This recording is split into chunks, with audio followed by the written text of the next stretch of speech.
బయట బిస్కెట్లు పెట్టలేక ఈ బిస్కెట్స్ అయితే చాలా బాగుంటుందండి. Home made, no sugar, no maida, no preservatives, చాలా హెల్దీ. పిల్లలకైతే రాగి ఇంకా వీట్ ఫ్లోర్తో చేసిన బిస్కెట్స్ ఇవైతే. మా కిడ్స్ ఉన్నారు కాబట్టి చిన్న చిన్న బిస్కెట్స్ అయితే చేశాను, మరి పెద్దవి అయితే ఇచ్చేస్తారని చెప్పేసి.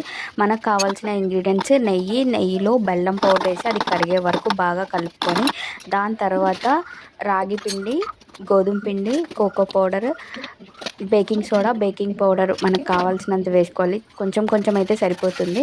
వాటిని అన్నిటిని బాగా మిక్స్ చేయాలి. పాలు పోసుకొని మిక్స్ చేస్తే చాలా బాగుంటుంది, కాచి చల్లార్చిన పాలు. ఇది ఒక చపాతీ ముద్దలా అయ్యే వరకు పిసికేసి దాని తర్వాత నేను చాకో చిప్స్ అయితే యాడ్ చేశాను, పిల్లలు తినడానికి బాగుంటుందని. ఇప్పుడు నేను ఎయిర్ ఫ్రైయర్లో చేస్తున్నాను కాబట్టి 160 degreesలో 15 minutes బేక్ చేస్తే మంచిగా బిస్కెట్స్ అయితే అవుతున్నాయి. చాలా బాగా వచ్చినాయి బిస్కెట్స్ కూడా. ఒకసారి మీరు కూడా ఎయిర్ ఫ్రైయర్ ఉంటే ట్రై చేయండి మీ ఇంట్లో. పిల్లల స్నాక్స్కి అయితే చాలా పర్ఫెక్ట్గా ఉంటుంది.